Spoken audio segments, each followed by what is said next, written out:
Good morning, everybody. You're tuned to Computers 2K now on the Nissan Communications Network. I'm Amnon, your host for the next couple of hours, along with Spence. Happy 5th of July. Happy 5th. And Gal is here. Hello, hello. Hello. Nick has something to do today down in Wilmington. He said he may drop for a few minutes, but he's not going to be with us. Our number is 919-518-9773, Computers 2K Voice on Skype. And today's show is being made possible by vMix Software, Telestream's Wirecast software, and is sponsored by Tom Sinclair of Live Streaming Gear. I ended up, when was it? Friday, doing the 2004 update. How long did it take? It's 2004. It's not.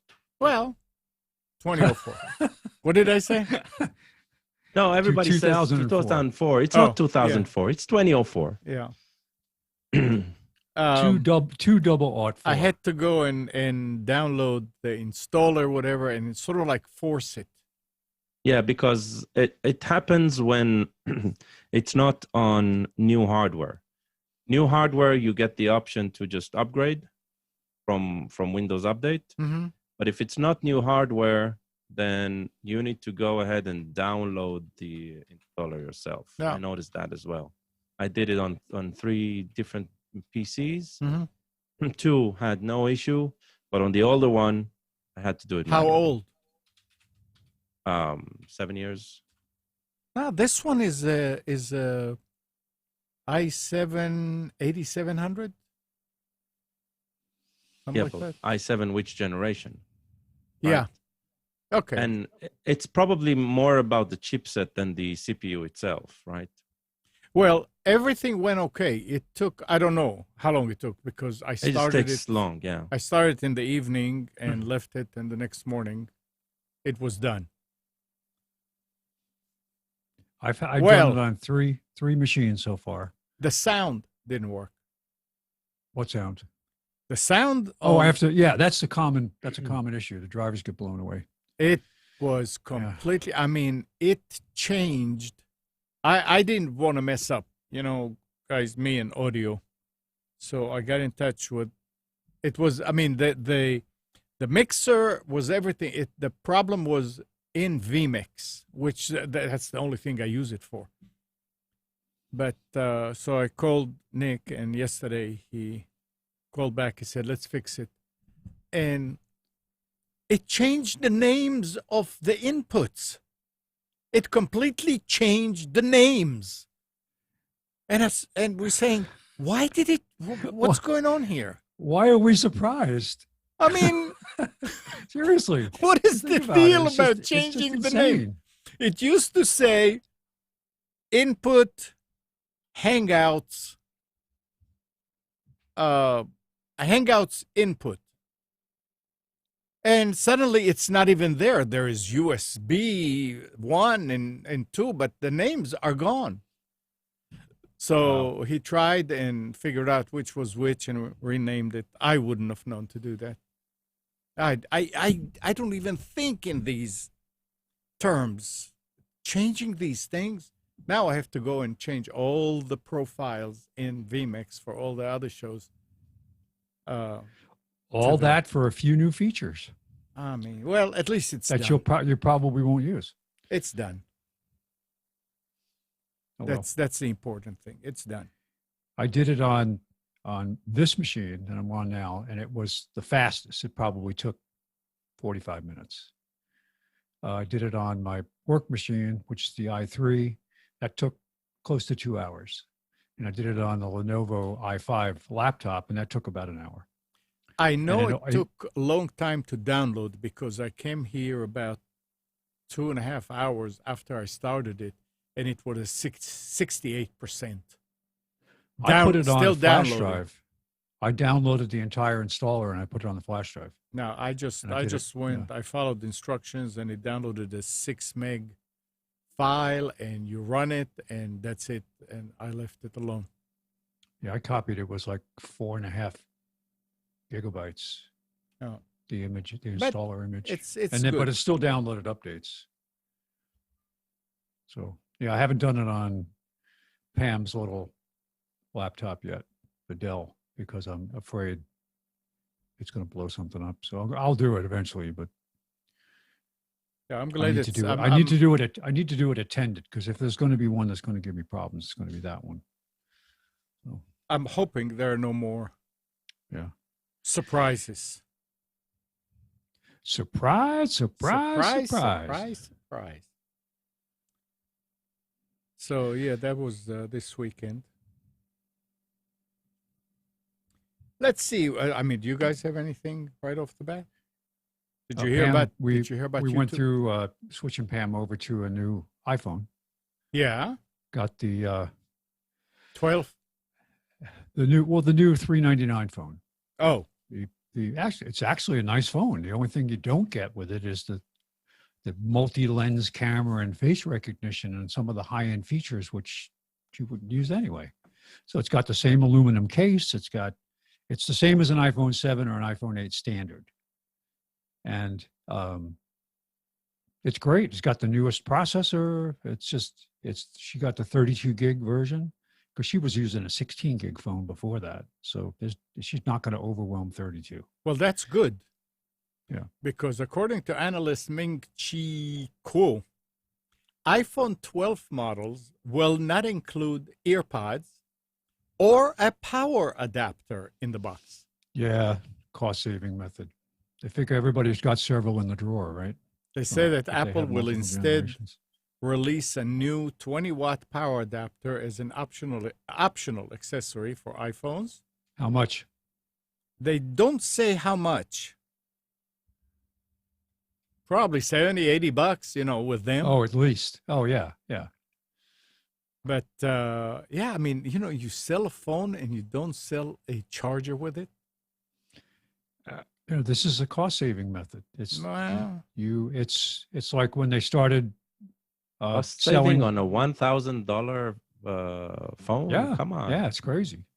It's like when they started selling ice cream. It used to be an actual gallon, and then over time it got to be the ounces went down, but the price stayed the same. Just the packaging. It's all packaging. But it's kind of. It makes no sense to me not to have a powered, even an inferior one, They're saying that the ones that were there before were 5 watt and 18 watts. So they are phasing them out and putting out a 20 watt, but they're charging for it. I've had a couple of instances where I tried to charge a phone or a tablet with I just grabbed one in the first charger I could find, and there wasn't enough power. It just said cannot operate. And it was due to the fact that it was less than the wattage required. Well, I went ahead and actually replaced the battery in a rechargeable speakerphone that I had, Bluetooth, because the charger I was using, I didn't realize was inadequate. And I put a new battery and it was still doing the same thing. I don't know. So then I tried another charger and it worked. Ah. Oh, well. So you mean you did not have to change the battery to begin with? No, I didn't. Wow. I did. It wasn't expensive. Yeah. It's it's a great device. It was something I got as a sample back when I was working from Plantronics. Was it Plantronics? I don't remember what the manufacturer was, but they used to give us all kinds of USB accessories to try out, which was a nice perk. Talk about changing batteries. Hannah is driving a 2004 X3, a BMW small SUV. And Omar was working on it, so they brought it here after they finished with it. And I went later on to lock it, and I'm using the key fob. The key is the key fob, the remote. And I'm pressing, nothing is happening. And none of the buttons did anything. So I called her and I said, did your key work? I mean, did the remote work before? She said, no, don't you remember the battery died? And we looked at videos and it was a real mess to do. And you were afraid that because it's the only key. Oh, no, that's, yeah, I know. I did, when Emily went through this, I paid for another key that I keep, yeah, just well, in case. so I ordered another key. I thought she did already. She said, you told me to go and order one, but I didn't. So I found one that, what was it? Remotes.com.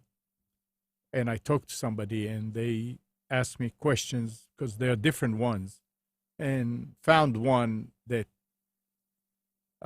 is the exact replacement, but still need to take it to a locksmith and have it programmed and cut.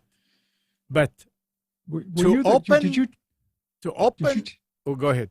I was going to say, did you tell me about the guy in Apex that was really good? Yeah. That's the guy I used, that locksmith. He was very fair.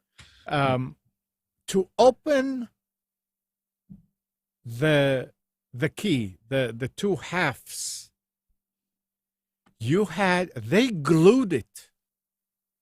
You had to take a knife. There was a good video from somebody but you had to take like an X-Acto knife and cut and cut and cut on the line in between the two until you actually cut through the plastic.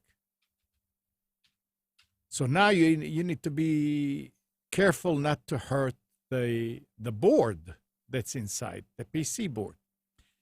It went okay. Now, the battery on it it's not soldered, it's tacked. You know how it's like electric soldering? Yeah. And to take that off was a job. So the bottom contact where it's sitting on, which is the negative, broke. I said, oh, shoot. But as I was working with that, I realized that there were a few holes right around where it was soldered on that were not used. And I tested, and yeah, they're all going to the same place. So what I did is I took a piece of Cat5 strand, cut it the right length, bent it, stuck it in one of the holes, soldered it, and just left it there. And then put the battery on, and I used crazy glue to fix the battery in place. I just put a little bit on the top contact because it's like a big S. So Did you use BMW approved crazy glue? Yeah. So I tried it and it worked. Oh, great. So now crazy glue. Crazy. So then I had to put crazy glue and glue it together. And I was not about to sit there and hold it for about an hour or so. So do you know the origin of crazy glue? No. It came out of research to make a battlefield closing compound for wounds. For wounds. Oh yeah, that's right. Yeah. And that was a surgical glue. Somebody answer Nick in the chat while I'm. So did it, put a rubber band on it real tight, put a tie wrap on one side. It couldn't hold the other side, no matter what I did. Everything would just come down. So I used yarn to like wrap it and lift it. And yesterday morning, took it out and it was fine. And everything is working. It's just ridiculous to do something like. You know how much the dealer wants?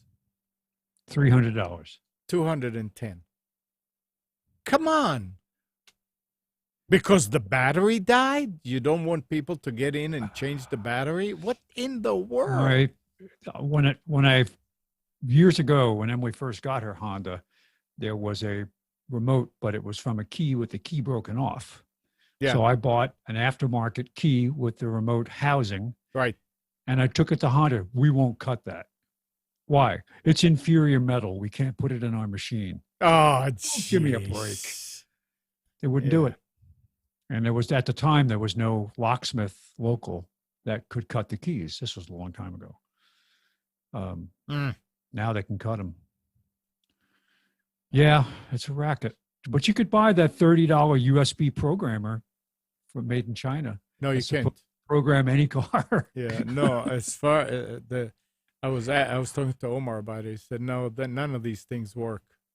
They tried. I did some research on it before I invested in it, and it just said joke. Don't buy it. No. It doesn't work. And then all these videos of people, oh, you can just go in. It's like 3 steps to reprogram the key, and they show, and it's all made up. It's fake. It doesn't work. Now the thing, I mean, for that, like for the pickup for the F-150, it was nothing. You put the key in, you turn it off and on a couple of times, it beeps. You take it out, you put the new key that was cut, you turn it on and off, I don't remember, and then it beeps, and that's it. It's programmed. But for the Mercedes and for the BMW with it's not easy.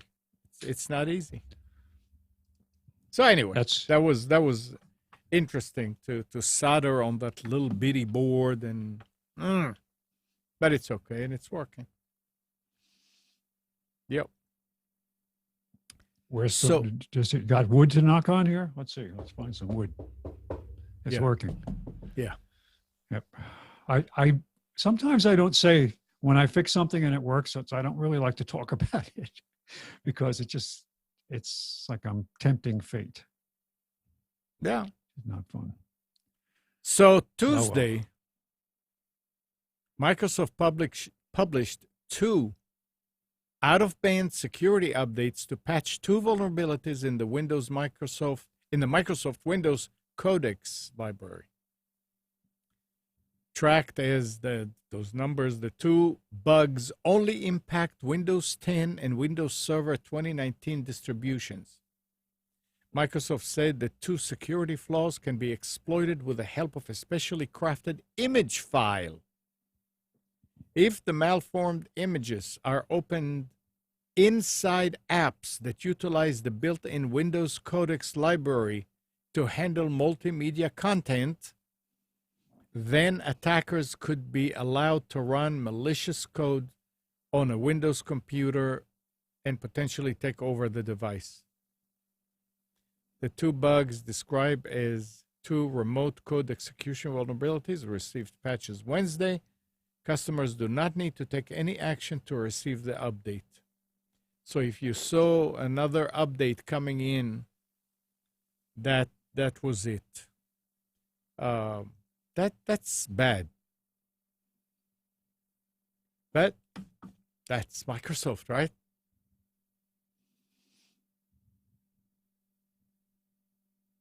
I didn't understand. The what? You said Code X? No. What's the name of the library? Codex. It's a codec. Codec is okay, Codex. Oh, yeah. CODEC. Yeah. Video codecs. Remember the issues we used to have with I mean, that? it's where not you just video; it's audio too. audio too, but I mean, you would load something and find out you didn't have the license Yeah, for yeah, a specific right, video codec, correct, so yeah. you have to get like a power DVD. If you got a Yeah, DVD yeah, drive, you couldn't play DVDs until you had that because you needed the license. yeah. Oh, Well, man. that was the CSS. That was Yep. that's when that burst out. Yep. Yeah. And a 15-year-old guy, he paid a price, but he he just proved how lame their solution was. What was wasn't there at one time was it with the Sony standard that you could use a magic marker and cover over somewhere out, you could write on the disk in some place and just cover over the coding, and the disk would work. It was You're that kidding. simple. Yeah, it was just a long time ago. Wow. Yeah, but Amnon, remember putting the hole in the Yeah, in the protected disk? diskette, in the 5 and a Yeah, quarter. that one yeah. that I remembered. Yeah. But magic marker on a disk? Yes, it was some Sony standard for protecting copyright protection. You could just take it and you could go online and find a picture. So it's just right with a magic marker on this edge of the disk, and it turns off the protection. I'm gonna search that. You got to look that That's up. awesome. Yeah. It's pretty crazy. Yeah, I'll find it. Yeah, it was pretty cool. That particular one I don't remember. Me neither. I remember, right, that in order to copy properly Synclus Spectrum software, you had to have a specific, it was called a programmer's tape recorder, because it had the fidelity of the reading head was critical, and you could adjust the height of the head with a small screwdriver. But that's like tapes. That's like really old school. Here's the story for it was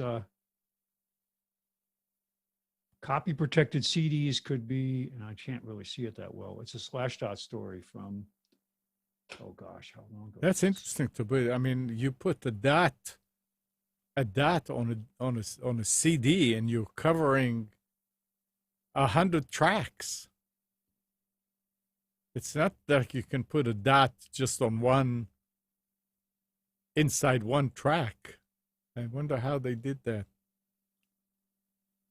That's interesting. Yeah. Yeah, you click on the story here to go to other links to the story, and I can CNN. It's not there anymore. But this was something on a Slashdot archive.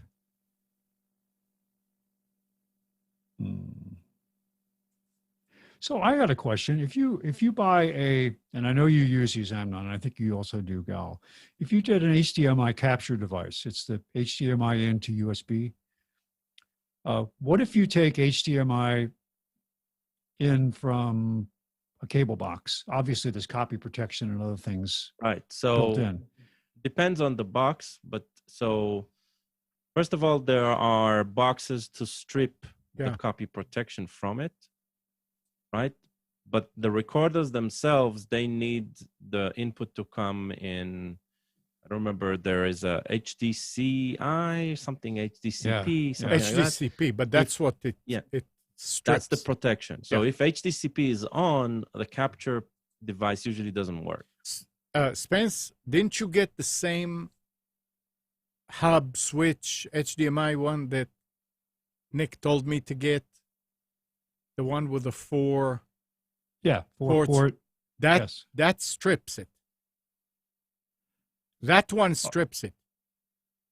Oh, so if you use the switch and you're on the downside of the switch, it'll still pass through the. It will allow you to capture it. Yeah. I mean, this was just like an add-on. I mean, that's not why I bought it, but afterward it said, "Oh, and if you have this, it will also pass that." I mean, I don't use it for that. I just use it to move this stuff from one machine to the other.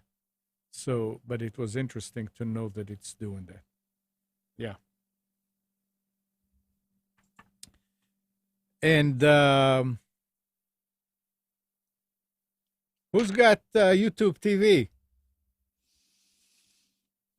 I know people that do. On Tuesday, Google YouTube TV announced a monthly $15 price hike, What? Not surprised. bringing its streaming package of channels to $64.99 monthly Oh, from $49.99. YouTube TV is now the most expensive of the cable TV streaming alternative services. When YouTube they are TV driving me insane with ads. they launched in 2017, it was $35. YouTube defended its decision by announcing the availability of additional channels from Viacom, including MTV and Nickelodeon. The move is effective Tuesday. For That is new the members, most ridiculous. I mean, it is ridiculous. It would have been better if they were for tiers and said you could buy the more expensive tier and get this channel. But now they're screwing everybody. Yeah. I mean, Well- from $50 to $65. Bang. That's even worse than the way that Spectrum is raises their prices. their prices. That is exactly the way Spectrum used to do it. Right? $15 But a now that month. no, I mean, forget $15 a month. Yeah. No, I mean, a $15 they a month. would they would first of all it's way more than $15 a month because you would end the promotional period, right, and then it'll jump by $40 or $50.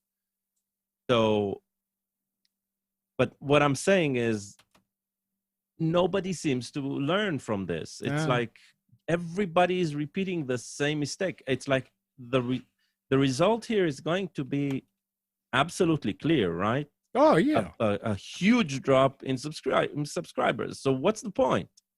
You know, I was thinking about that. And the only thing that occurred to me is maybe they're afraid of some new regulation or something coming that, hey, let's make our money now while we can, even though something's going to happen to the market that they realize their projections show we should just raise the price and make what we can while we can, because this whole thing is going to change.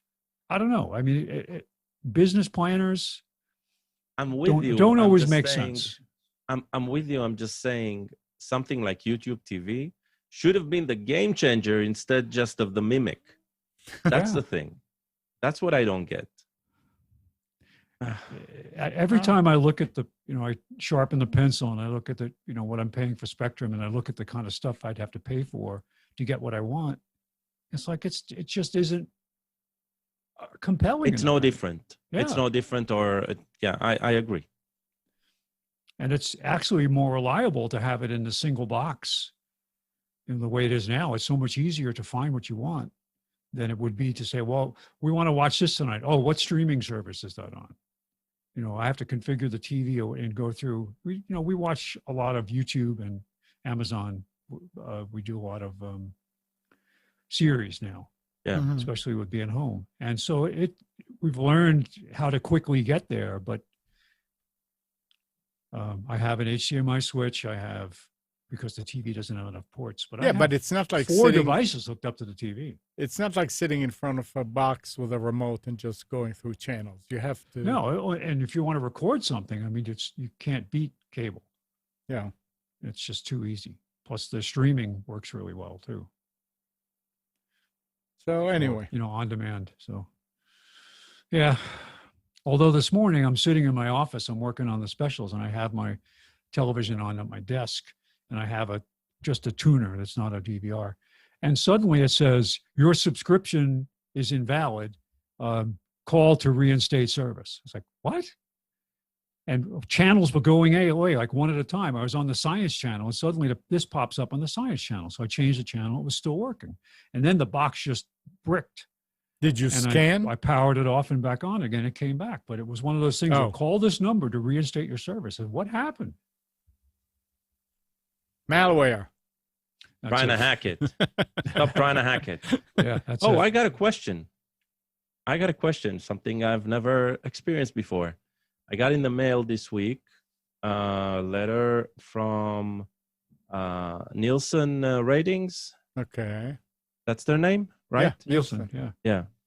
So the envelope contains $2 bills, like real dollar bills. Yeah. Yeah. And they want me to fill up a form.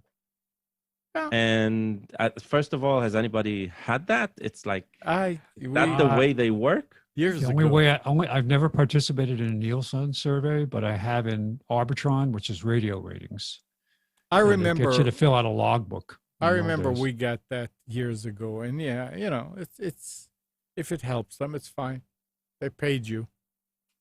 Yeah, but I don't watch TV or radio. It doesn't Like, matter. Just I answer. I do watch TV shows, but Yeah. it's like I have no idea whether they come from keep- CBS or Keep the $2 and throw the rest away. yeah, so weird. It's Most like, people, that's what they do.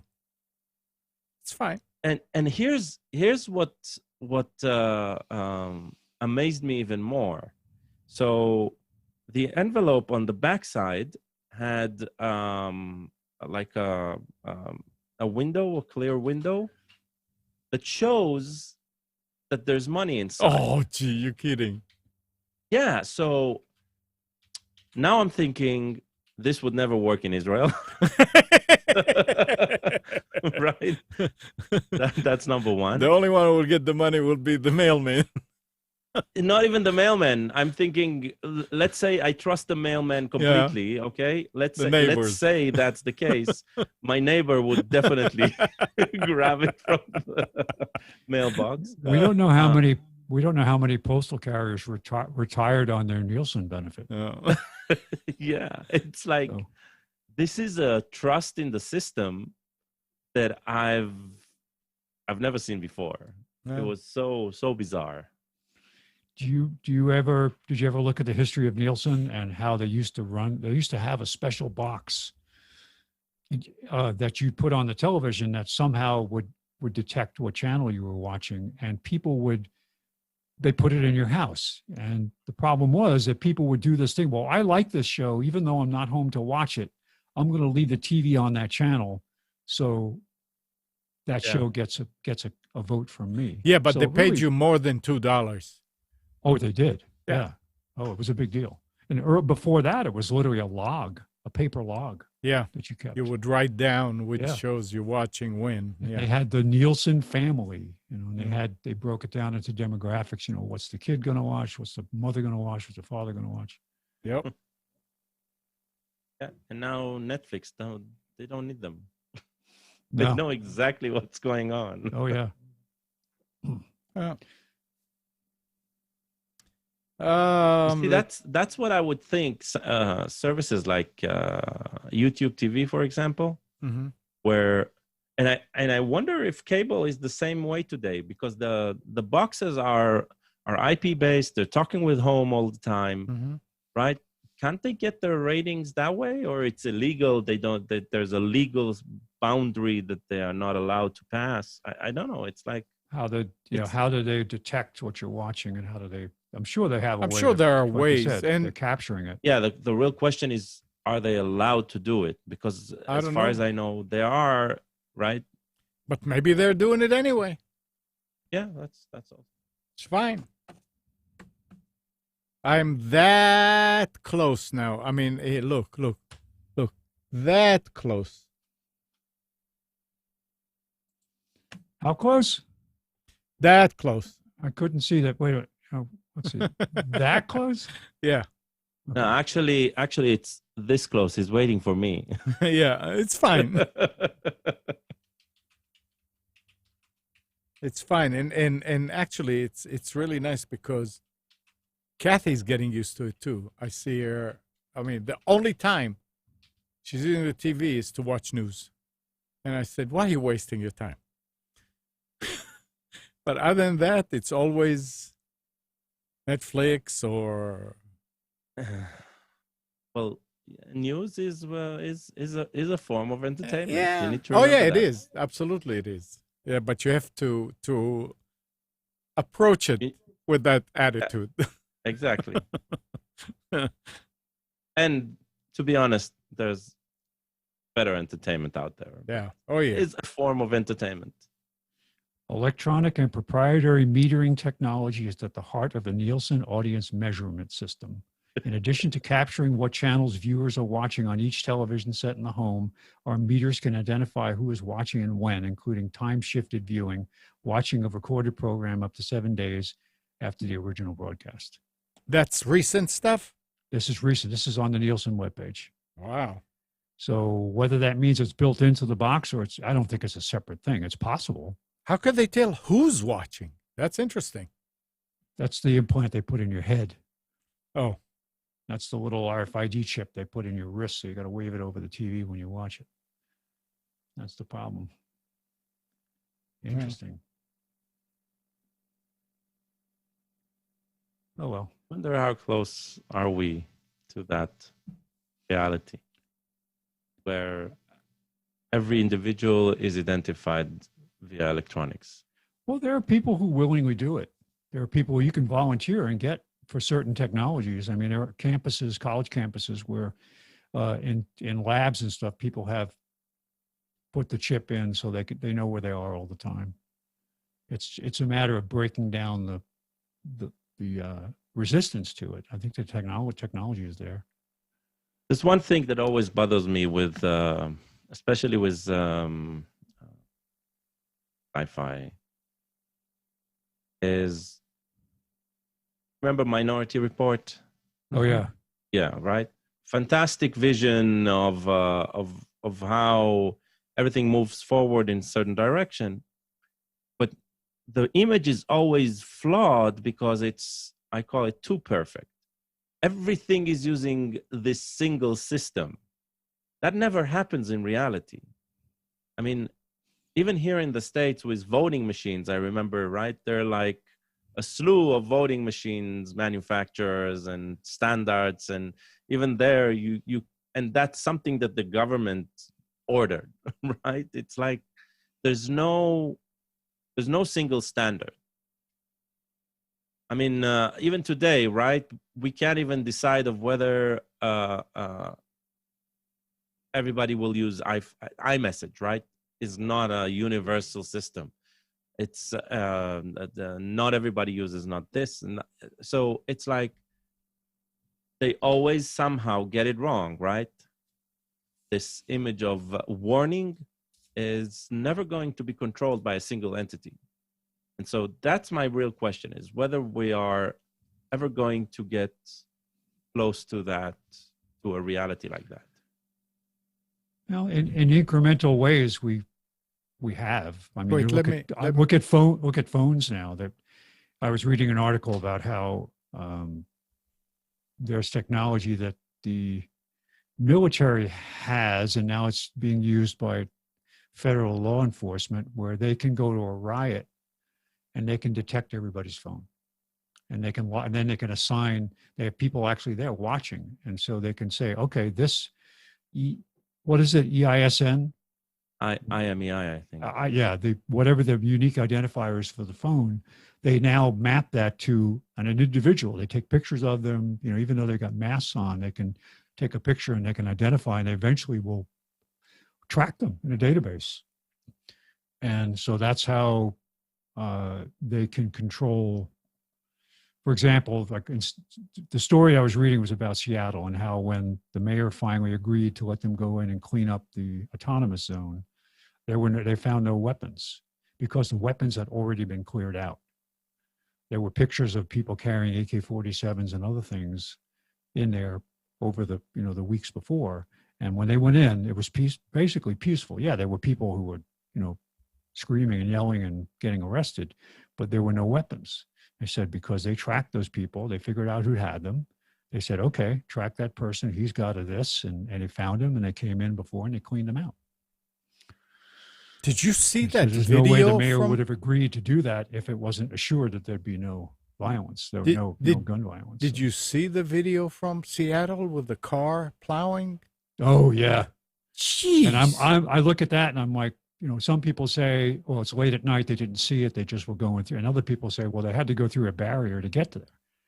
So yeah, it looked like he was trying to avoid the barrier and was swerving Yeah, it seems kind of unless the police presence was not there to warn people off not to go there. I don't know. Yeah, No, it was. I mean, it's it's bad. a horrible bit. One person died. One of the people that were hit died. Just one? Well, so far, I just saw this morning a story that one of them died, but they got thrown. God, it was amazing that they survived. Nick showed it to me yesterday. I didn't know about this, and wow, Yeah, it was horrible. Yeah, and then Nick was reading about it here and there, and he said, "Oh, that's why they don't talk about it on the news." I said, "Why?" He said, "The driver was black." Interesting.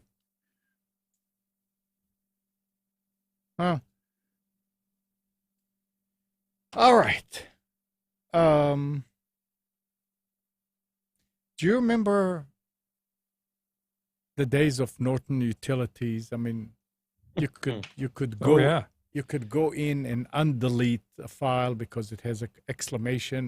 That's the only thing it changes. The first characters was an Ghost part of the utilities, or was Ghost a separate thing? No, it was later. Yeah, that It was later. was Yeah, separate. I remember but the that original was, utilities. Yeah, but that was Was separate. that part? Did they first introduce that as part of utilities and then sell it as a separate tool? I don't know that. No, it was I think part. it was always separate. Yeah. But now it says that anyone familiar with how Windows and other operating systems work might know that files aren't actually deleted. They are marked to allow other data to overwrite them in the future. And yeah, you can go in if you have a disk editor and you can see a file, and if it was called xyz.doc, now it will be exclamation OC. Well, And that's true in FAT. That's not true in NTFS. It's Okay, just I never. that- Yeah, we didn't choose. I think it. what they're meaning is that the blocks of the deleted files are not overwritten on immediately. Right. So only the pointer to the file location, right? And that's true in any file system. Well, so now there is this led to the quiet launch of a new free Microsoft tool. The guy is talking about that the tool even recovers files from drives that were formatted or became corrupt. The command line tool can be used to retrieve data from local hard drives as well as removable media such as USB drives and memory cards. For those who don't mind rolling up their sleeves and getting their hands dirty, it provides a means of getting back files from NTFS, FAT, exFAT, exFAT, and REFS formatted drives. But it's a command line. They don't mention what's the actual thing, but I'm sure if anybody needs it, you can find out what it is. But that's interesting. I don't know when is the last time I had a need to undelete a file. But in Norton Utilities, it was a program, Undelete. So I think it's not the first time that a tool like that exists. It's just probably Microsoft is decided to provide a method, but yeah. Well, it's just interesting that you can do that again, and that anybody would need to. I guess if you have a corrupt disk or something. Yeah. Anybody undeleted a file lately? This is why it's not a good idea to leave Windows configured that when you exit, it empties the recycle bin. Because you could have lost something that, oh, you know what? I needed that. I mean, if you today we don't delete many files, and if you do, I mean, if you leave even 100 meg in the recycle bin, you can always go in there and say, "Hey, restore it. I need it." After a while, say, "Nah, go ahead." So I leave it, and maybe once a month, once every 2 months, I go into the recycle bin, see what's there, and empty it. It's the same thing that the same policy kind of that I use with my email. I don't allow my email program to empty the trash when I close it. It sits there, and when it gets to about 500 messages, I go ahead and I delete. Yeah, it was Undelete is not an exact science, right? Right. So a backup would be a better plan anyway. Oh, no doubt. But it takes time also. So if you have any options here, this is nice. You just go to the recycle bin, restore. That's why sorry about that. That's why a smart file system would be a better choice. Yeah. To start with. But for some reason, nothing much has changed in file systems. I mean, even Microsoft, they came up with REFS. Yeah. And that is only available like in server versions, and you cannot boot from it. It's all for compatibility, backward compatibility. They leave it. Look, if you have a new file system and that provides something new, right? Something different, but you limit the way you can use it. Right. Then it won't be used. Right. Right. Right. If you want backward compatible, then allow you to choose whether you're going with the new path or the old path. But locking the way, right, is just prolonging. It'll happen. Agreed. I mean, Mac, they did the plunge, and they're using a copy on write file system. And the thing is, with copy on write and everything that I've been playing with ZFS on Linux, is especially today where a lot of the disks are SSD. Mm-hmm.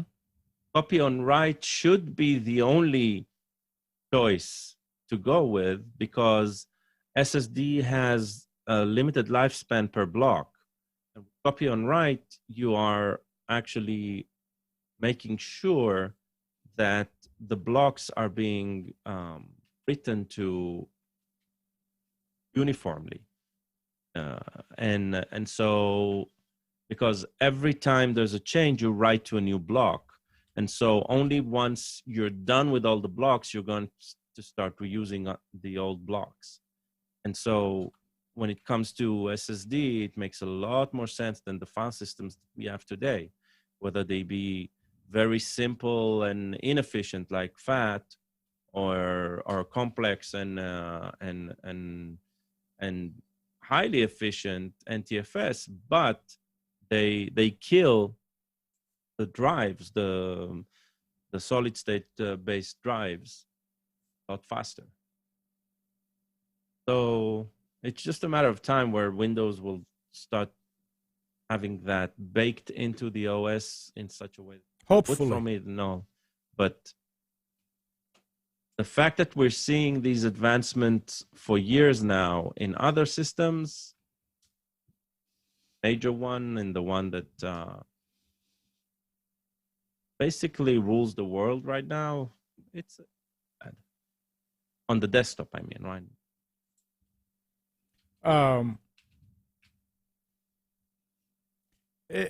Again, like you said in the beginning, we benefit from any of that stuff when there's a new format, because the new format or the new system is there for a reason.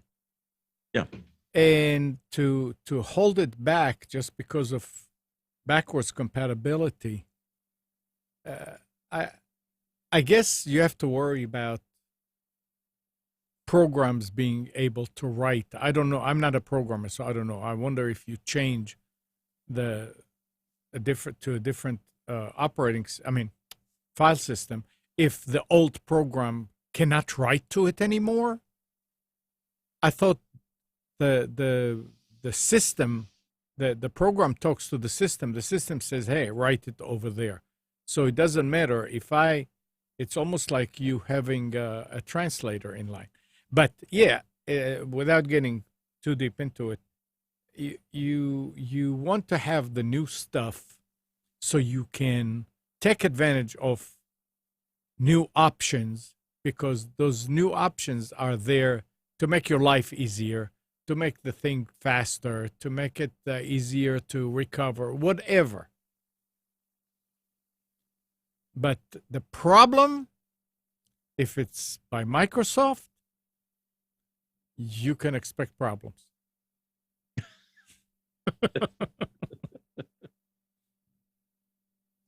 So, on Android, Google Chrome is 32-bit.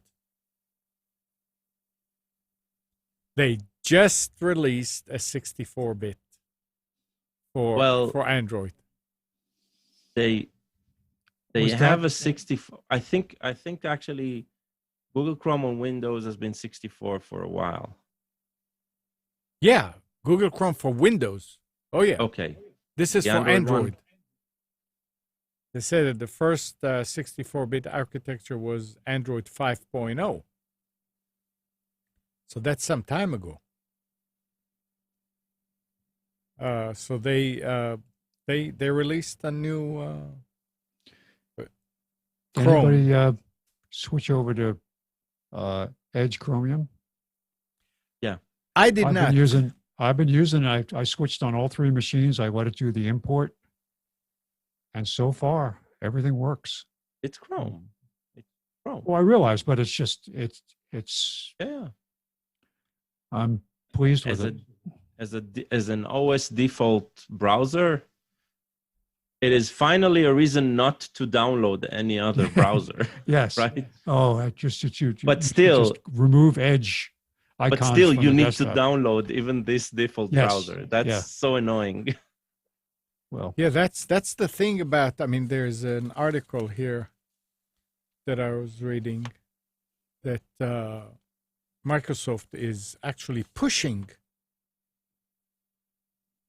Where was it? In one way, they're pushing. In the other, it still requires a click and an install, right? That click and an install means you're losing probably 80% of the audience. But the thing is, when this machine here finished the 2004 update, there it goes. Edge came up with 3 open tabs. And I'm saying, what's going on? I don't want to use Edge. I hope it didn't make it the default. It did not. And I cannot say that Edge is bad because I never used it. I just happy with the way Firefox works. And that's it. That's good enough for me. I can tell you one thing very good about the Chromium Edge. There is zero reason to install Google Chrome at this point. Right? Okay. Yeah, because it's the same. Yeah, I mean, well, has Microsoft cleaned up some of the vulnerabilities? you think? I don't think any of the vulnerabilities are there that are not there in Chrome. Chrome or Chromium. Yeah. That's what I'm saying. So, and so at least finally the OS has something that is probably best integrated into it and still as good as what the competition gives. Now, I use Firefox on my home machine, but I can't use Firefox on my work machine. It's blocked there. So the Chromium-based Edge, that's a very good compromise. I imported, I had Firefox on my laptop and I had Chrome on the other two desktops, and I imported from either of those two using the new Edge, and in every case it worked great. Yeah, had no issues. All my bookmarks, all my well, I had to, on one machine I had to actually go out and find the extensions. It didn't automatically pull them in, but that was no big deal. It was just one of the extensions. Other than that, it worked fine. Passwords all were pulled over, the ones that I saved in Chrome. Not many of them, but yep. Oh well. All right, Spence, you ready for? I am ready for specials for July 7th. Specials. Oh, July 7th. July 5th. I'm sorry. No, these are July 7th specials, but I'm giving them to you 2 days early. So I've looked into the future. I used my time machine and I found out what's on special on the 7th to give you a heads up. Does that sound good? Yeah, it's fine. All right. Well, I can't be sure that the future will be the future that I saw because you know how the future, it forks all the time. So there's always new realities that go in different directions. So without getting into the whole timeline thing. All right. A timeline for what? For existence, how there's every time you make a decision, a yes or no decision, there's a fork in the timeline that says that one you go in one direction with one decision, and there's a whole new reality created going in another direction with every decision. So okay. Every choice. Yeah. Well, that's what theoretical physicists are saying. It's possible. So there's trillions and megatrillions of different realities being created every day. Oh, well. All right. So July 5th, 2020. All right. So I decided today to just be lazy and just search through Amazon for some interesting stuff. So the first page we have here is just for some tech things I found out there, some hardware, nothing out of the ordinary. Some of the prices I checked are actually pretty good. Some you can find them cheaper, but it's just the shipping and it's the handling and all that stuff that makes it more difficult. But nice, inexpensive HP 24-inch monitor for $109, shipped free with Prime. So you might be able to find something a little cheaper. Although recently with the stocking issues for all this stuff, it's been really hard to find.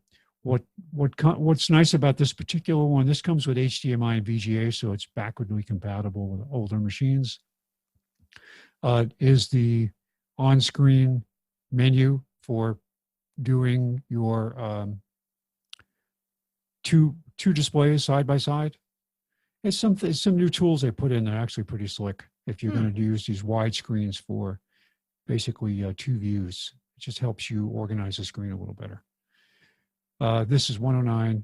We've got I was looking for some expensive gaming computers out there that were not over the $2,000 range. But this one is a Skytech Kronos gaming PC, AMD Ryzen 7 3700X. I think 3800X is the latest. I don't know. Ryzen 7. So this is one down from the very top. This particular processor, I found it out there for about $279 as to buy the raw processor.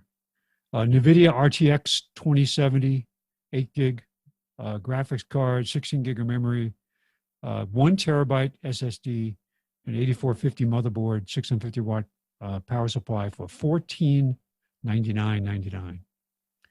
I'll get two. But I think this is a pretty good price for this particular system, apparently. If you're looking to just build a generic Ryzen system, they've got a Ryzen 7 2700X processor for $246, and you can get that. The only place I found it cheaper was at Fry's, and there were some restrictions and shipping costs and some other things. But that's a pretty good price. Entry-level laptops. When I say entry-level, I mean not, $149 with solid state, inexpensive solid state drives.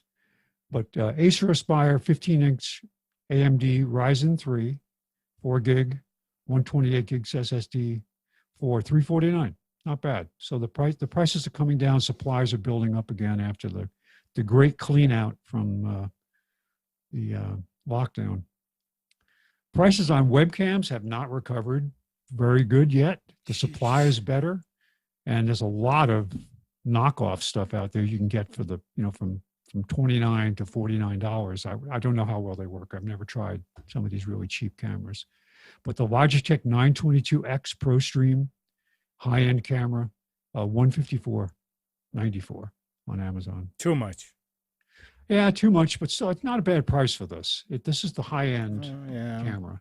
So, and finally, we have a Samsung 860 EVDO PCI Express VNAND, a 1 terabyte solid-state drive for $148, which is actually a good price for $148. That's for 1 price terabyte. for a Samsung one. What's that? I mean, that is a good price. That is for a good Samsung price. Yeah, one. yeah. I was pretty Samsung surprised. are the fastest, so Yeah. they rule this industry right now. I think there's an 860. Is there an 8? There's also an 870, and I don't know what the difference is, but it could be speed, some other feature. All right. So then tools. You can't have enough tools, right? So you can go on Amazon and find a toolkit anywhere from like $19. This is a more expensive one. It's $69. They called iFixit Pro toolkit. Computer, tablet, smartphone repair kit. And it comes with all the little bits you can possibly imagine, Torx and micro this and micro that. I've bought a couple of these little toolkits over the years to get into phones, and these tiny micro Torx bits that you just have to have.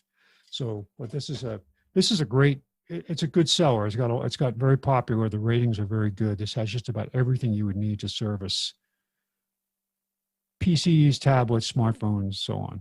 Opening the cases to removing batteries to whatever, tweezers, non-magnetic, magnetic, all kinds of things for $69. And I did put all these things have links to. I put shortened links in here to all these items in Amazon. The second one is this is a little tool I used to have. I lost it. I don't know what happened to it, but it is a keyring multi-tool. It's a little plier, screwdriver combination wire cutter stripper. Why did you jump over the AC one?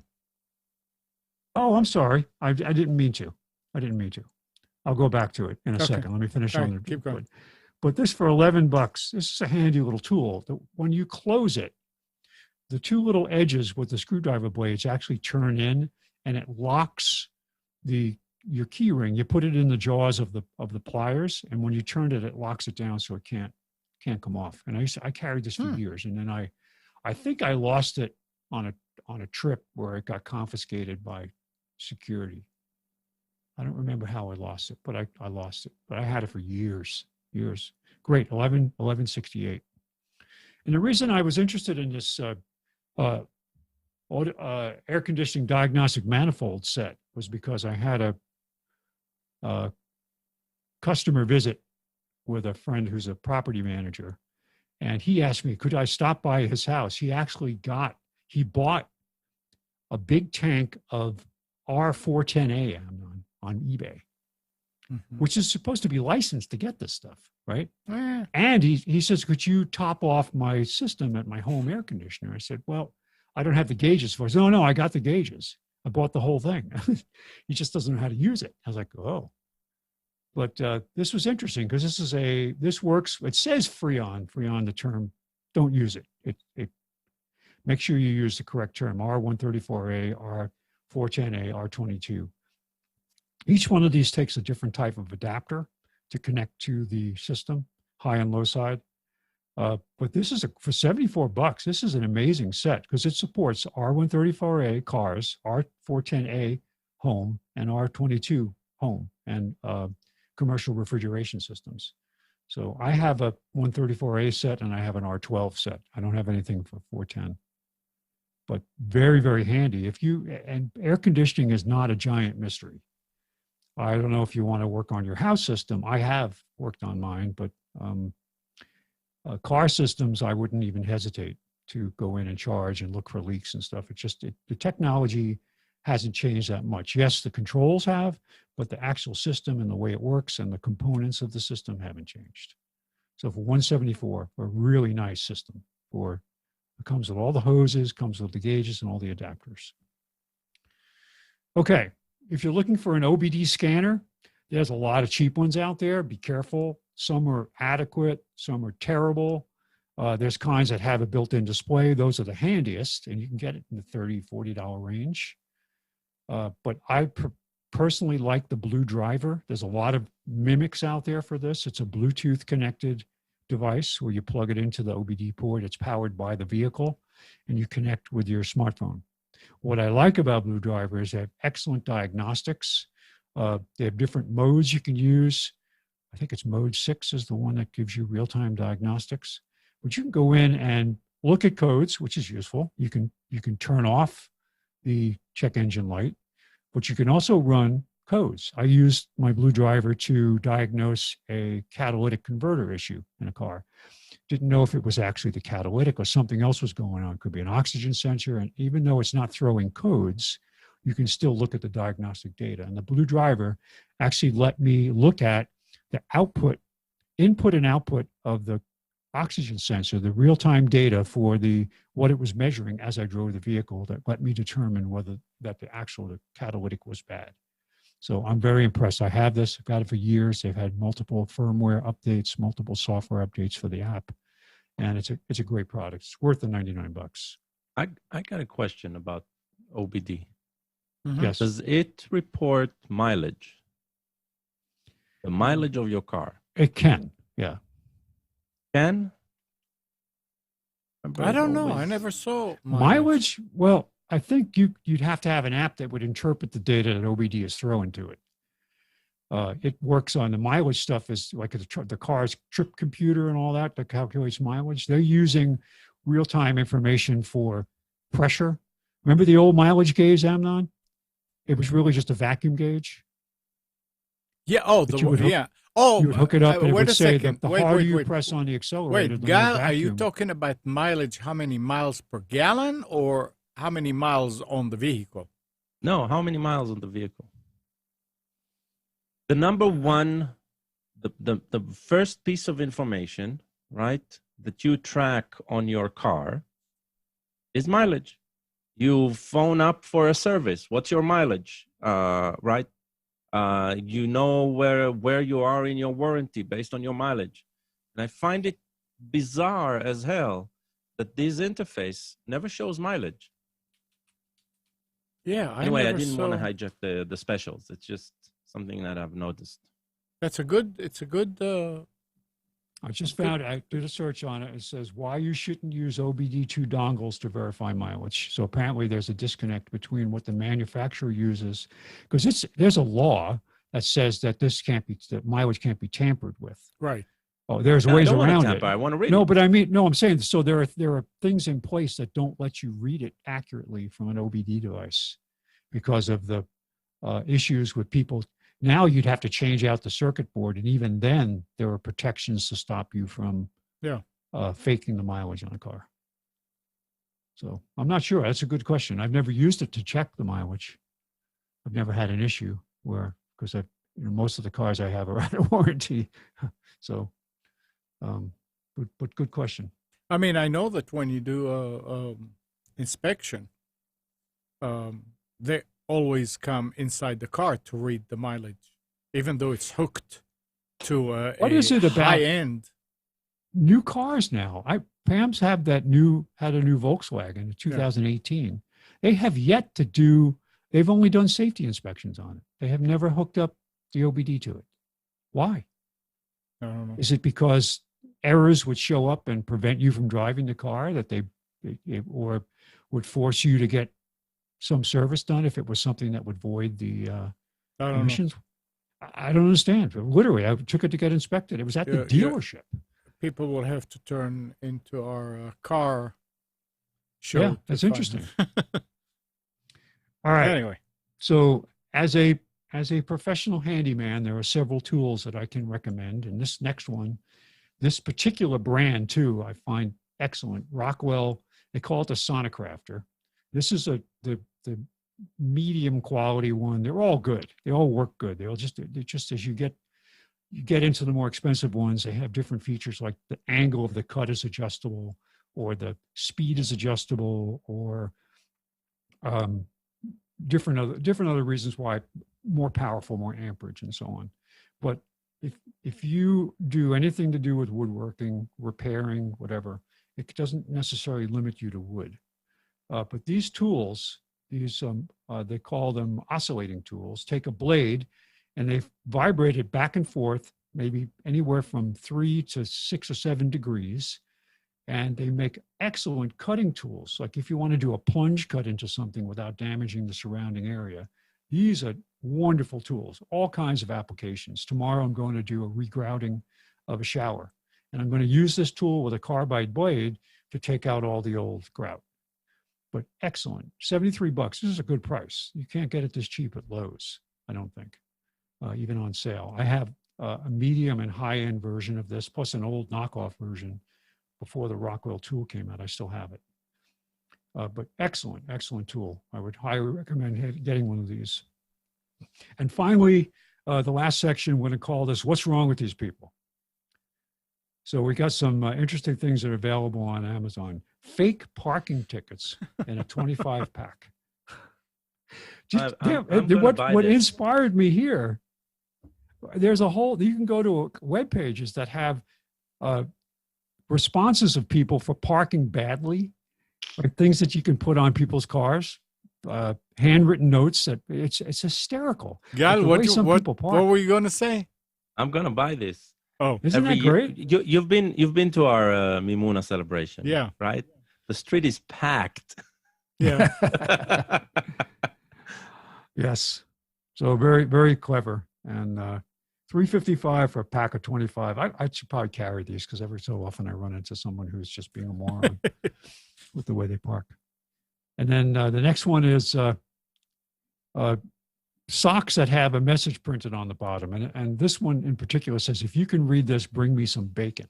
But there are 5 or 6 other iterations of this that are amusing. So for $10, you can get a pair of socks as a gift or for yourself. That when you put your feet up and relax, it'll tell people to bring you something. So that's kind of fun. Yeah, Marshall over with the snoozies.com. He's got a lot of these things that they come up with, and you can read it stuff from the bottom like this or from the top. Yes. And it's yeah. I need to find a place that'll make it custom for you. That'd be fun too. So this next one, I thought this was hysterical. It's a prank, and there's different versions of this. What it is a fake box that you put your gift in. No, it's a real box. No, I mean the box it's a real box, but it's a fake product. Yeah. And some of them are just incredible. Like they have a kid's pacifier that gets plugged into a wall outlet.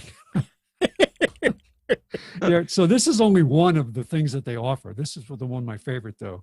You give the person a gift, and it's my first fire. And kids love that. It's a kid's fire pit. Comes with a fire ring, a poker, Endura logs, and a fuel can. Now this isn't what's in the kit. It's just that you put the gift in this box. It's just, oh my gosh. Just to get them excited. Just to see the look on people's faces when you see this. This is a great idea. It's only $6.99. It's really funny. I'm going to have to get tamers. Did you look at the other ones? Yeah. Yeah. Magnetic snack hat. Oh, the Oh, P the shield. crib dribble. Oh Yeah, man, that's they got the P shield. that's awesome. Yeah, the Changing diapers. Yeah, it's great. And finally, I mean, we all know what the people at Walmart is now. Somebody's actually come out with an adult coloring book that is of the people of fantastic. Walmart. And Okay, now I have to ask, how did you find these things? I just did a search. You can have Yeah, you can for go what? to you can go to Amazon and put in the search line crazy products, and they'll list these things Crazy? for you. Okay. Yeah, yeah. Good. So yeah, I thought I'd have some fun there. So the Oh, it's a coloring good book is price great. also. Yeah, all of them are good prices. This is really remarkable. They're not trying to soak anybody with any of this stuff, but it's just no telling what's on Amazon. Some of the stuff is just insane. One time I stumbled across an audio cable that was like $2,000. And it was obviously it wasn't supposed to sell for that price, but what people were doing was they were writing reviews Yeah. for fun. And I wrote a review, this long review about how this solved my problem and it was worth every penny and all this thing. And they published my review. It was great. I remember there's a children's book. I wonder if it's still there. It's called My Parents Open Carry. Yeah, it's still there. It's a children's book called My Parents Open Carry. Oh and my gosh. I think the fantastic thing is the reviews. Yes. Because nobody there is reviewing the product. It's like it's like another people publish now because they like to put their reviews out there. It's just hysterical. I'll have to go find that one I did. It's a long time ago, but it was fun to write. And then when they've actually published it, I was very happy because nobody bought the product. It was like buying a $20 product for $2,000, but it just got left there. So it was really cool. I wonder if it costs the sellers to add a listing. I actually have a friend who deals with sells stuff on Amazon. I'll ask them. Yeah, I'm sure if they have any costs on their end just to put in a listing, or it's only for actually processing that a piece. Oh. Spencer, John is asking you what year is that car? I guess Pam's car. What year is that car? Yeah, the Pam's car. When you were saying it's only safety. Pam's car, 2018. Yeah, we'll see why he's asking. I don't know. It's kind of strange. Now the Altima I have, which is a 2015, that gets an OBD check. So I also notice that when you buy a vehicle, it doesn't necessarily mean a new vehicle. You also get waived a 1-year waiver on the inspection. They don't ask you to get it inspected immediately. When I bought that sidecar rig from Virginia, it was a transfer of the title from Virginia to North Carolina. So I thought it was definitely going to ask me for at least for a safety inspection, and they didn't. Yeah. Yeah, all the cars are definitely exempt. And that's Amnon. I was actually tossing around ideas of what I'm going to do with the Volkswagen and thinking that I might do something just to build it into a usable car that I'm not going to put any of the old style. There were some weird emission things that were built into that car that probably weren't very effective. Not very, very limited. It was a 71. So what? Yeah, so you don't need to worry about that. So I don't have to worry about it. I can build a custom engine. But I'm really thinking about building that into something weird instead of going back to stock, which is what my original intention was. So something crazy. No. Yep. Maybe make it into a half track. I think I could find some half track driven belts. Let's start with half car. Half car. Yeah. Did you? I'll have to give you a videotape or disc that I have about somebody called Red Green. Did you ever watch the Red Green show? I think so. He's a comedian from Canada. Yeah. But he does the craziest projects. Like he says, I came up with my own power windows, right? And what he did was he just took the door panels off or removed the handle off the regulator and put a 90-degree reversible drill on it. And that's his. Yeah, He goes, power window. it works. But he took a car and he cut two cars, the same car, in half, and then welded them together, so you could drive in either direction. In either direction. Yeah, this is old. Yes, They very stay funny at- though. The Red Green Show. Look yeah. it up. It's there's stuff on YouTube. Very funny. Canadian humor.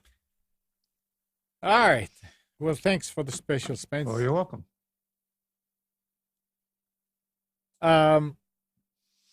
We all keep hearing about Zoom.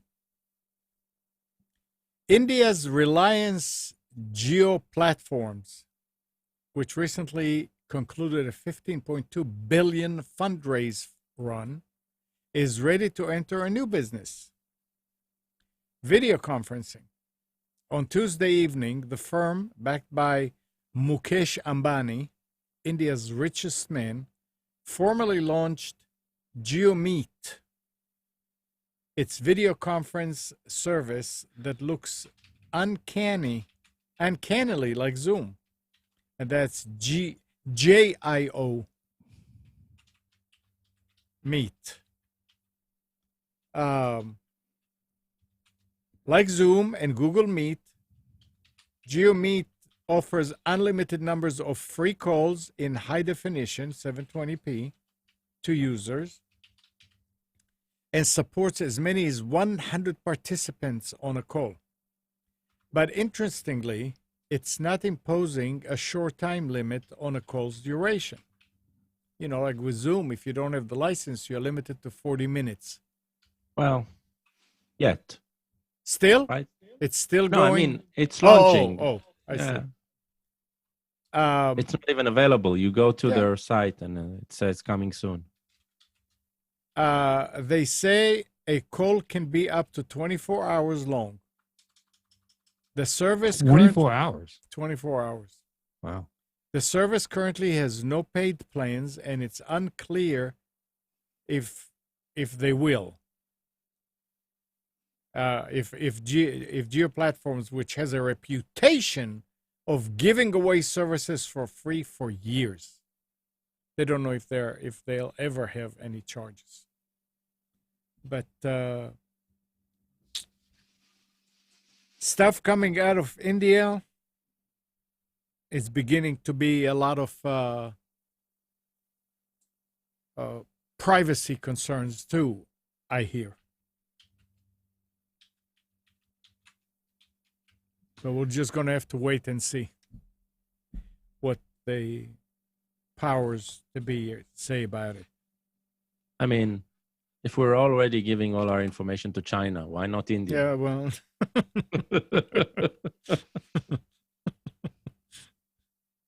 The States already have everything on everyone in the world, right? true. Everything on everyone about everything.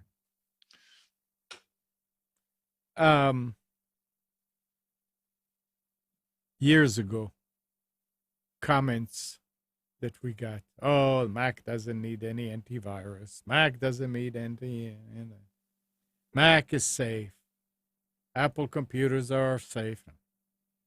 The threat of ransomware may seem ubiquitous,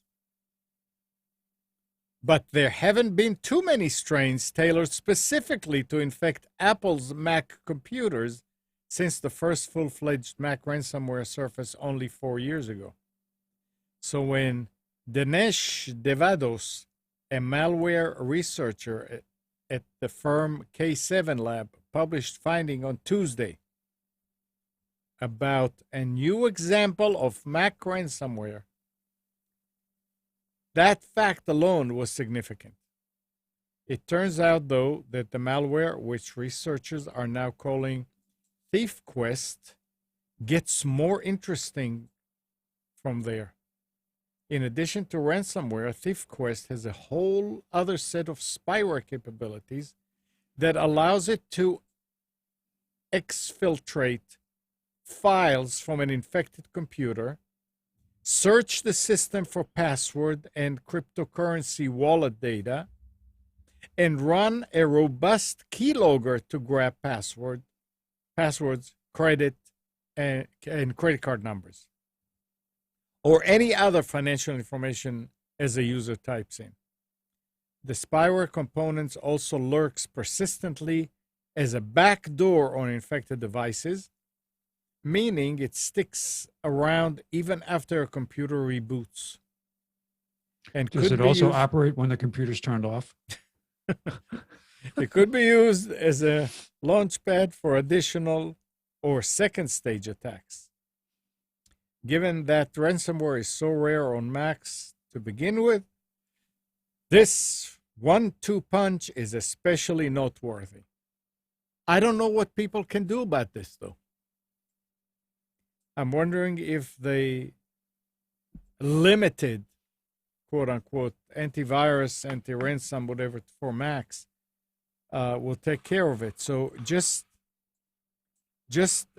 be careful. And if you have a Mac, read about it, look deeper into it to know whether you got it or not.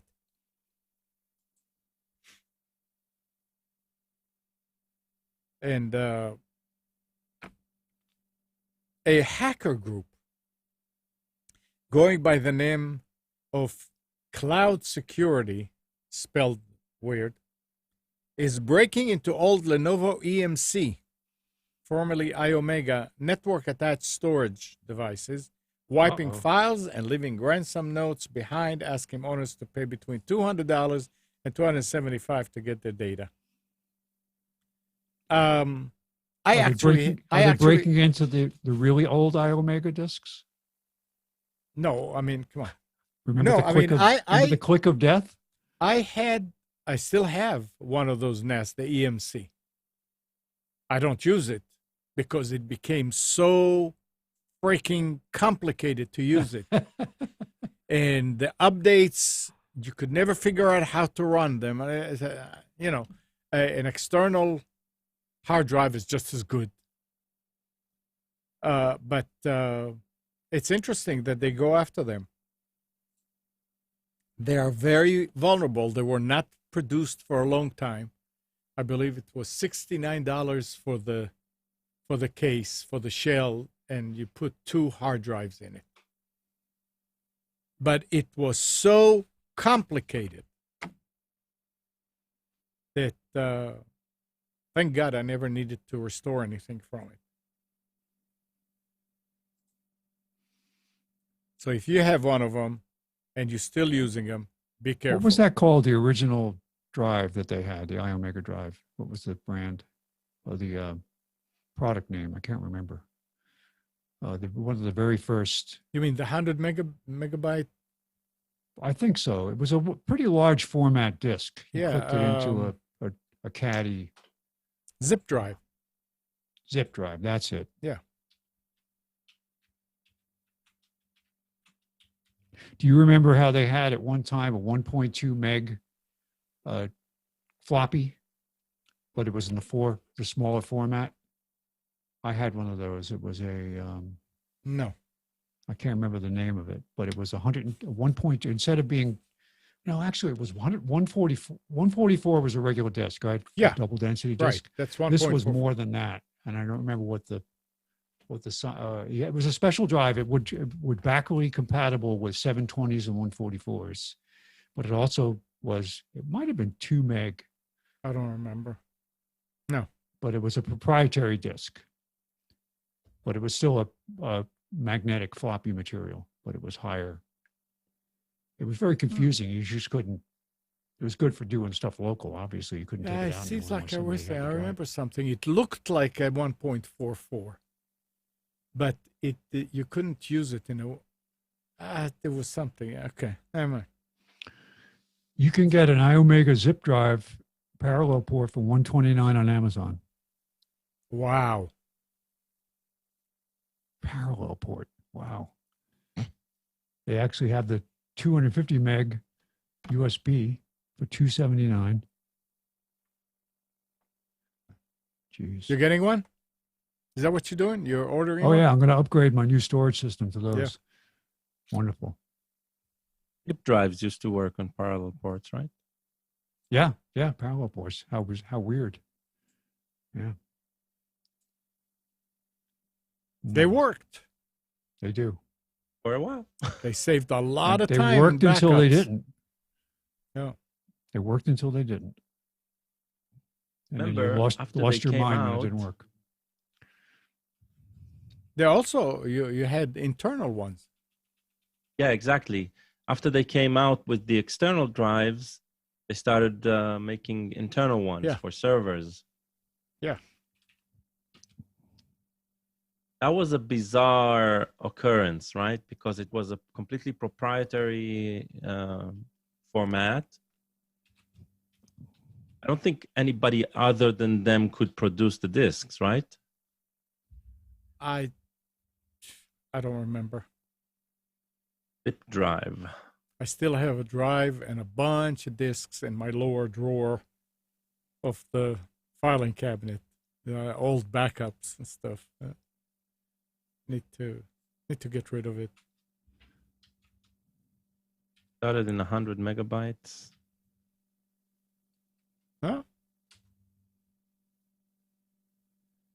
Let's see here. Amazon has announced that it's launching a new counterfeit crime unit,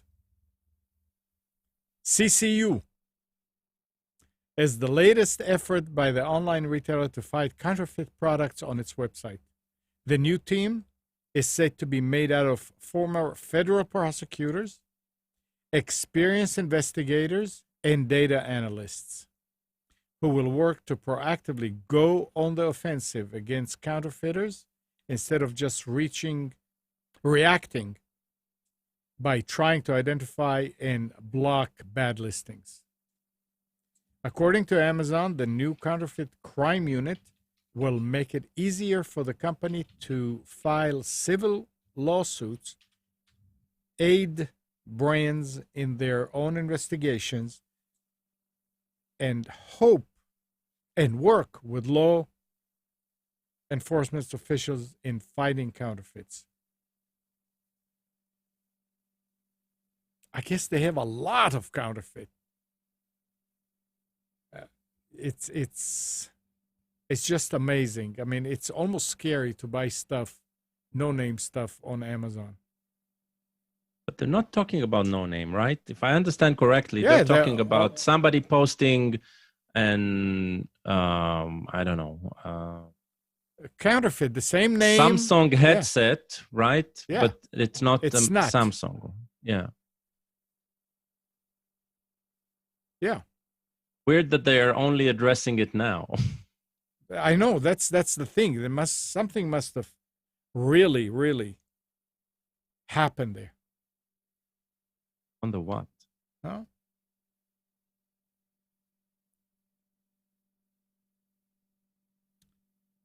All right, that's gone.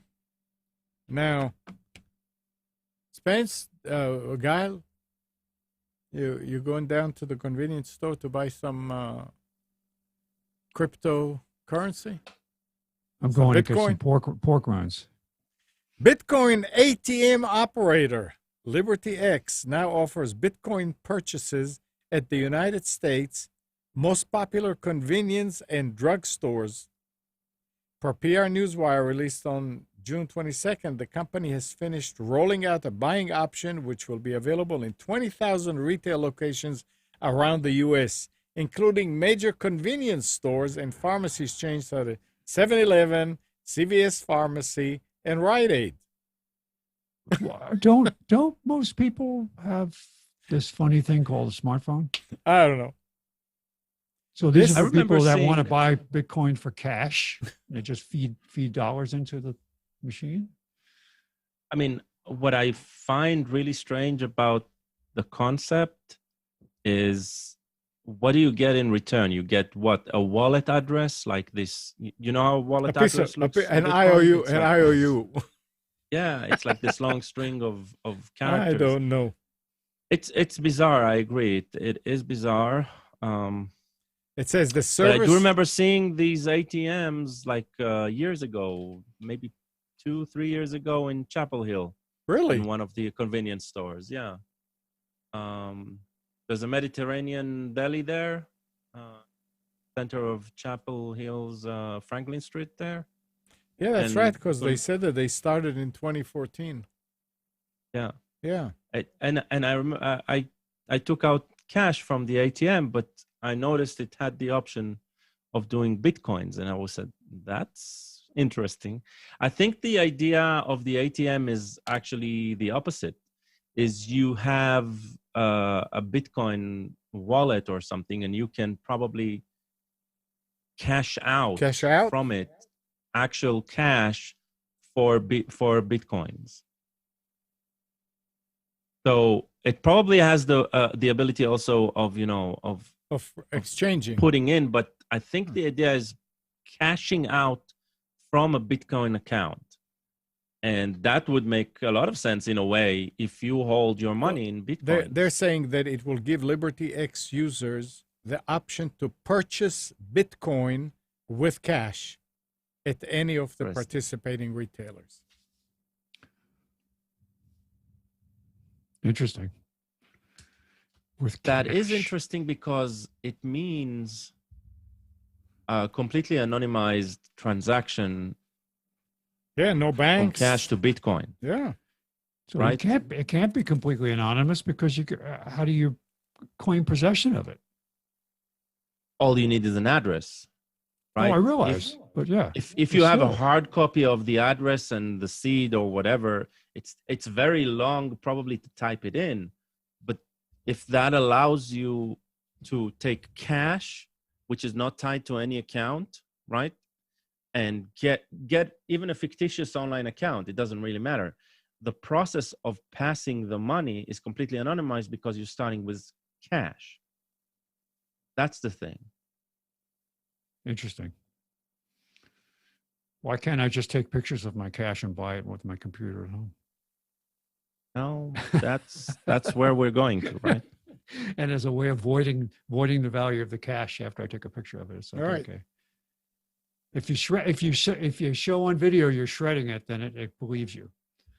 There's something really interesting about Bitcoin, right? Because the whole blockchain concept, while it is, I mean, it was novel when it came out, it's flawed, right? There's a lot of issues with it, but even with the issues, it grew in such a in such a rapid pace. The interest around it and the different solutions around it, that it is no longer, you can no longer ignore it, right? It is no longer a question of whether it's legit or not. It is just of how it will affect, right? It's the conversation around it changed completely, and it is it is a very compelling notion. Well, yeah, see where it gets us. I'd like to see a report on a 1 year in report. About what? About the success of this. Well, I mean, they said that they started in 2014. I mean, Gal said it. How come we're only hearing about it now? I don't know. No, because they're doing it widespread now. Yeah, they big got time. A deal with a big chain. Yeah. I'd like to know what neighborhoods they chose and why to put these devices. Where did they put them? Las Vegas? Just. Well, Las Vegas definitely has them. Yeah. And my last trip to Las Vegas, I'm pretty sure the ATM had an option for Bitcoin. Interesting. But Chapel Hill, a college town, right? Yeah. Now Vegas, what they should do is on the slot machines is have a Bitcoin option. Yeah, well, paid in Bitcoin. They don't even accept the credit card on the slot machine. I think you need to. You got to use. I think you need to do like a switch. Card. Yeah, you need to something like that. You need to purchase or. Yeah, because if the slot machine wants to have the stuff. No, the money that you put. No, it no longer accept money. Today, so what is all these electronic cards? What's the Bitcoin dispenser look like on a slot machine? It's really So bitty. they did make a virtual sound in a virtual it's- bucket. It's itty bitty bit machine. I bet you're probably Really, pretty really itty disappointed. bitty. A bit disappointed because instead of getting you have won 156th of a Bitcoin. Well, Oh. just imagine you have won one Bitcoin. Oh yeah, How- yeah. how So happy what, you're what gonna is a be. Bitcoin? What's today's price on Bitcoin? Bitcoins. Let's see. Bitcoin today is Expensive. But it's so less. it's always expensive. List price $9,037. Yeah. Can you imagine seeing somebody at the store next to a machine, next to one of those machines, and he's just feeding hundreds in there? Oh, wait a Yeah, his second! I life know will I'm. not be very safe. Well, Yeah. think about what this does for money laundering. Oh yeah, big time. Hey, Absolutely. so you got your profits from your all cash business and you're trying to hide it somewhere. Boom. Yeah. And you're Wow. right there, and you can go get some bleach Well, and they're some. already doing it for sure. But wouldn't this also fall under banking transaction rules? Like we got to report any Yeah, deposits over a certain number? we're trying to Cash analyze. deposits? We're trying to So- analyze this. But, probably noticed when you're filing your taxes, one of the questions is, have you done any Bitcoin transactions, any cryptocurrency transactions? So tax laws have reason to track profits based on that, Yes. right? So reporting has already started, but But It's compliance clear, is, right? You still, it's a currency, right? So the fact that you have, I don't know, $1 million in Bitcoins, you still need to prove where you got that $1 million from. And that's why the reporting is there, right? So it's, Now- it depends on what identity you're using. right, completely. No, completely. Yeah. It's always about that, right? But Yeah. there is this opportunity, right, of maintaining money outside of the reporting system. It's not that it's untraceable completely, because that's have already been proved to not be true. With enough with enough time and computing power, you can trace a set of transactions. It's complex, but it's possible, right? And so it's all about the effort and what you're tracking. So I doubt criminals who are trying to hide their fortune are doing it exclusively with Bitcoins. But I'm pretty sure they're passing through some sort of cryptocurrency That's part of the laundering process. as part of the laundering process. Yeah. Yeah. It makes total sense, right?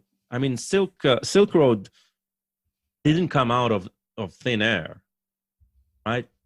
This was filling a need. And I'm guessing by the fact that it was shut down, it doesn't mean that it was the only one, right? It's No, of just course. it was a real eye opener for law enforcement and for the criminals of what's possible and probably better ways to do it. So it's really, it's definitely some sort of it revolutionized money laundering for sure. All right. Now with all the high efficiency money laundering machines, they use a lot less water and a lot less soap. Yeah, especially, and these are front loaders because you don't put the money from the. Now we're going off into outer space. All right. So Amnon, just a quick update. Yeah. It was called Super Disk LS120. And it was LS120, was a yes. 2.5-inch format disc. It's a special disc. Yeah. That held 120 or 240 meg. Not 2.5, 3.5. No, 2.5. 2.5 size. It was backwardly compatible with 1.44 Right. and 720 discs. The reader, the disk drive itself. Oh, okay. But- Yeah. But the format was the same. Yeah, It looked yeah, just like a 2.5-inch Yeah, disc, but it was made. It was originally invented that's by right. 3M through iMation, and I had one, iMation and I used it for storage, LS120. and it, Yep. it just was never widely accepted. Yeah, we never got to see this in Israel. Yeah, iMation This is LS120. I used it Right. for So it would backup. read the regular 144. Yes, the drive would, and you could format the discs. It came. Let's see. It says it had Yeah, 120 megabytes. That's 120 awesome. megabyte, and it had a 240 megabyte capacity. Also, newer ones, the later ones, I Okay. should say, could do up to 240. Yeah, Well, you it punch a probably hole didn't and you succeed turn because it. of CD drives, right? Oh, it's just everything. DDR. Yeah, that killed it basically. Yeah, writable CDs. Although my first writable Yeah, 1997. Yeah. my first writable CD drive was like $350 back in the Yeah, well, day. back then. And that was 450, right? Megabytes. No, I don't- 570. No, 700. 770? 700. 700, yeah. 700. Yeah. Okay. Yeah. The first SATA, no, SCSI. I had the first my first CD reader was a SCSI drive, Reader, and I paid yeah, almost $300 for that, Yeah. just to read discs. All right, so here's some more news about Windows 10. Microsoft is testing a number of Windows 10 upgrades is sent to a small number of testers, including changes to the Alt-Tab function and a new Start menu design. We are freshening up the Start menu with more streamlined design that removes the solid color backplates behind the logos in the apps list and supplies a uniform, partially transparent background to the files.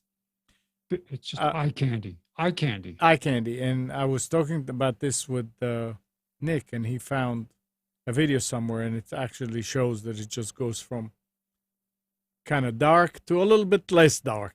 And that's it, between the two. Yeah. It But doesn't they had explain. 10 of their best people work on that for a year. It says Make sure here, the dark was the right. alongside an rating. updated Start menu, the latest Windows 10 build includes some big changes to Alt-Tab. Beginning with today's build, all tabs open in Microsoft Edge will start appearing in Alt-Tab, not just the active one in each browser windows. Oh, that's going to be annoying as hell. Maybe you can opt out for it and not have to. Yeah. It If you says, have so many tabs open that you can't even read any of the letters in the tabs, then something's wrong. it says that this seems like a change that might be a little confusing for veterans Windows users, but Microsoft is thankfully allowing you to switch back to the classic Alt-Tab experience. But it'll be hidden like 10 clicks away. Yeah, I mean, in some obscure configuration. it's the same thing about, having a book that has an index that has more pages than the book itself. I mean, Look, I am, when it comes to Windows, right? Yeah. My system is always highly customized. right. So I rarely use the default, but I know the defaults and I know people's reaction to changing those defaults. Yeah. And so Now When there, did they say that the Edge tab feature was going to be turned on? the if Alt I'm tab. not mistaken, Edge itself already had that feature. So it's just the Chromium Edge or something. I'm using. I just tried it now. Just the regular Alt tab doesn't do it. So you have multiple tabs I have working. multiple tabs Edge. open, and I'm actually But you viewing has- Edge. I was in But you- Edge. Not the default Edge. No, not the default Edge. I have Chromium Edge. Yeah, so the default Edge, I think, had that. Oh, okay. Chromium Edge Okay. probably doesn't have it. Yeah. And I'm pretty sure Chrome, it doesn't work like that as well. So Oh, I don't care. it's I just- wouldn't care. I would never need it. I don't never have that many windows open, that many tabs open. Firefox, I hold a lot of windows because I use multiple sessions with the containers. I have some customers that when I work on their machines remotely, it takes me several minutes to navigate. Yeah, that's the problem. So much stuff being open. Oh, yeah.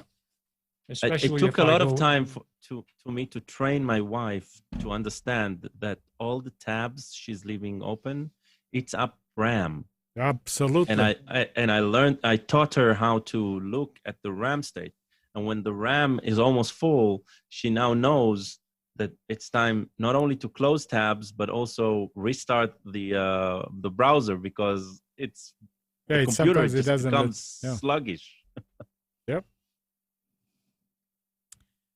And the last article I have here is something I did not hear about until this. Facebook confirmed that it's shutting down two of its little-known social media apps shortly after their launch. TikTok rival Lasso and Pinterest rival Hobby will both be terminated on July 10th. Did you ever hear about that they had? Nope. Never. Lasso, the more popular of the two, allowed people to record videos up to 15 seconds long and overlay music on top. It was launched a year and a half ago. Lasso, after TikTok. What? Yeah, but that's after TikTok. TikTok, which has been downloaded over 2 billion times, but that's not TikTok. That's the original. Facebook-owned Instagram has developed its own video music mix features called Reels. Pinterest rival Hobby, which only went live on the Apple App Store in the US in February, also issued a push alert to users on Wednesday, letting them know that it was closing down. It has only had 7,000 downloads. Yeah, they need to work on their image, because right now I doubt any of their users are enjoying their products. Right? Everybody uses their products, or everybody who uses the product, they use it out of sort of necessity because everyone's already there. Yeah. And that's the way it feels. I know that's the way I feel.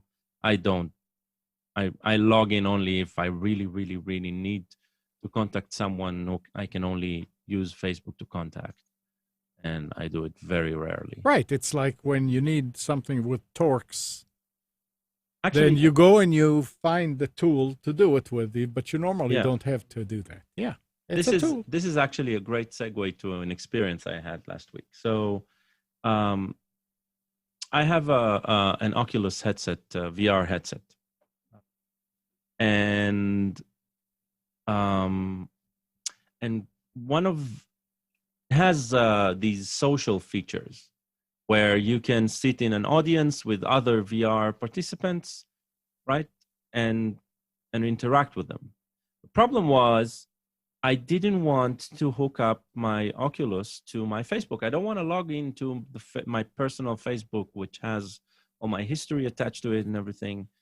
I'm trying to get rid of that completely and trying to get rid of the history there, but I still need a Facebook login because the Oculus, being a Facebook product, needs a Facebook account. And so I found out that creating a Facebook account is not an easy task today. And I'll explain. Creating an anonymized one, let's put it that way. So trying to use my own personal domain names, that didn't work. It created the account and immediately blocked it. So it didn't accept that. So I had to create one that was associated with a Gmail account. That did work. And so I needed to create a Gmail account that was completely anonymized. And so using, there are sites that provides throwaway phone numbers to receive SMS text. and people use it to activate services that they don't want to be attached to their phones and stuff like that. But doing it from a web browser on a computer did not allow me to use that phone. I used an old phone of mine. One second. Computer, stop. My Alexa started speaking. And so I had to use, I used an old phone, and that did allow me to use the burner numbers from the website. So I had to do these juggling in order to create this anonymized accounts. And that was a very weird experience. Maybe next week I can run through the steps I did, because I think it is interesting. It is possible, but it seems that these companies, Facebook, Google, they only allow, it's like credit tracking, right? There needs to be some piece of detail that can tie it somehow to an identity that they can later track. And so with the phone, I think the reason it worked is probably because it passes the IMEI in the conversation. I haven't looked into the traffic to check that and haven't read more about it, but that's why it probably allows it to do it from a phone. That phone didn't have a SIM in it. It was just Wi-Fi, but still, it was only possible through the phone. Be interesting testing it from a tablet, for example. That would work for me. So yeah, creating an completely anonymized user is probably not possible today. Because of the amount of information being tracked per using some traffic, right? We are our data, and that's what they want. And so that was a very interesting experience. All right. Well, it's that time of day. Anything else? Spence? Negative. No. We're good. Gal? Nothing. All right. That's fine. Thanks again, guys. You're welcome. And good morning, Kathy, Hannah, Nabil, Mac, Norm, Katie and Donna, Dina, Arlette. Thank you, everybody, for tuning to Computers 2K Now. We hope you enjoyed and maybe learned something from our time together. Remember to practice safe computing. Back up your hard drive and update your virus scanner. We'll be back here next Sunday at 9, but you can always reach us at computers2know.com. And even though I'm not I don't know for sure, but I could say that Nick is going to be doing his show tonight at 7 on atnshow.com. See you next week, everybody.